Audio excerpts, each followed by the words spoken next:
Welcome back to Currency Revalue, the channel where we break down global shifts in currencies, metals, and world finance in a way that's easy to follow and grounded in real developments. Today, we're diving deep into Jon Dowling's weekly RV and financial update for October 27th, 2025, and this one is packed.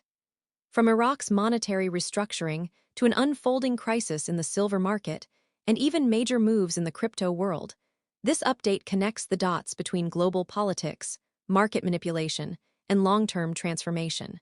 So sit back, stay focused, and let's walk through this landscape step by step. Jon Dowling starts this week's report with Iraq, and for good reason. Iraq continues to stand at the center of one of the most anticipated financial transitions of the decade. As he explains, the process of removing zeros from the Iraqi dinar, often misunderstood and widely debated, is not a rumor. It is real, documented, and in progress. But this is not something that happens with the flip of a switch.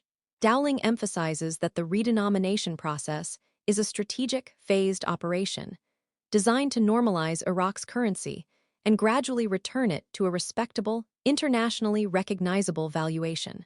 However, the timeline depends not only on economics, but on political stability, particularly within Iraq's government structures.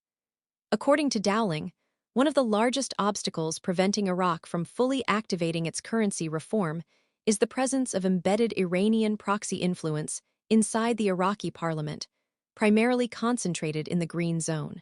These individuals function as leverage points for foreign interests, limiting Iraq's autonomy and delaying key legislative actions needed to finalize economic reform. Dowling stresses that any meaningful currency revaluation cannot fully unfold until Iraq resolves this internal political entanglement.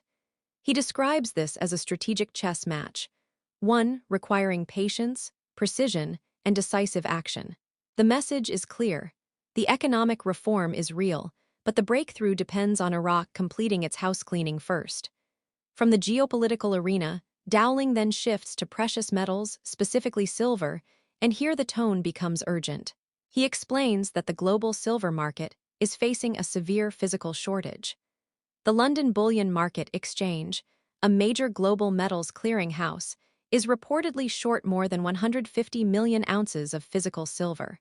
The cause, Dowling notes, is not merely supply-demand imbalance, but the ongoing practice of naked short selling, where large financial institutions sell silver contracts representing metal they do not actually possess. This artificially suppresses the price, keeping silver cheaper than its real-world value. But now, industrial demand from technology, solar energy, and electronics is rapidly increasing, and the physical supply simply cannot keep up.